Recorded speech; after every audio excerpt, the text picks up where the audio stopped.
मंडळी, कशा आहात तुम्ही? मस्त मजेत आहात ना? मी Priyanka More, the cake town या चॅनलमध्ये तुमचं स्वागत आहे.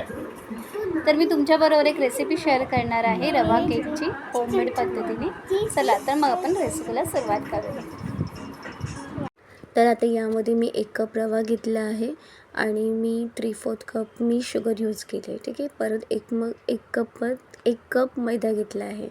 तर हे सगळं मिश्रण मी आता काय करत आहे, मिक्सरच्या भांड्यामध्ये ग्राइंड करणार आहे. तर रवा, शुगर आणि वेलची वगैरे हे टाकून आणि मैदा वगैरे टाकून सगळं हे मिक्सरला व्यवस्थित चर्न करून घ्यायचं, म्हणजे ग्राइंड करून घ्यायचं. रवा हा एकदम बारीक, म्हणजे रवा हा खूप जाड आहे माझ्याकडे, तर बारीक पाहिजे रवा, म्हणजे चांगलं त्याची पावडर करून घ्यायची. अशा प्रकाराने हे चांगलं चर्न करणं खूप इम्पॉर्टंट आहे. हे असं चाळणीतून चर्न करून घ्यायचं.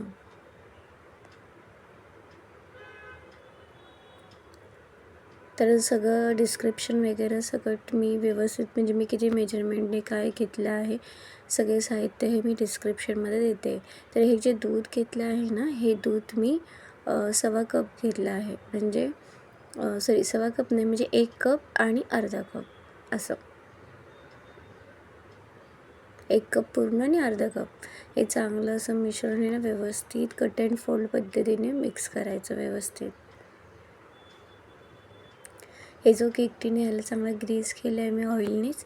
आणि आता हे सगळं बॅटर मी यामध्ये पोर करणार आहे. तर त्या अगोदर त्यामध्ये मी बेकिंग पावडर वापरलं आहे आणि बेकिंग सोडासुद्धा वापरलं आहे. 1 टीस्पून असतं आपल्या छोट्या, तर त्याप्रमाणे बेकिंग पावडर घेतले आणि त्याचा हाफ मी बेकिंग सोडा घेतला आहे. आणि हे चांगलं कट अँड फोल्ड पद्धतीने असं स्मूथ करायचं बॅटर. आता हे सगळं मिश्रण मी केक टीनमध्ये हे केलं आहे आणि हा बेक केला आहे मी गॅसवरच.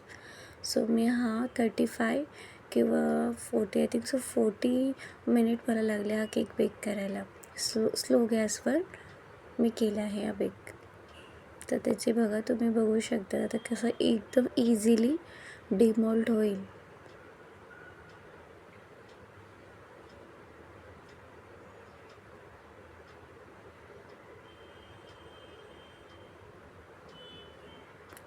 तर अशा प्रकारे आपण घरच्या घरी पद्धतीने असा फ्लफी आणि खूप सुंदर असा आपण रवा केक आपण तयार करू शकतो. घरच्या साहित्यापासून हा बनवलेला केक आहे. ज्या घरात वस्तू अवेलेबल असतात तर त्यापासूनच हा केक बनवला आहे, रवा केक होमस्टाईल पद्धतीने. जर कोणाला पाहिजे असेल हा रवा केक माझ्याकडून ऑर्डर करायचं असेल, तुम्ही करू शकता. थँक्यू.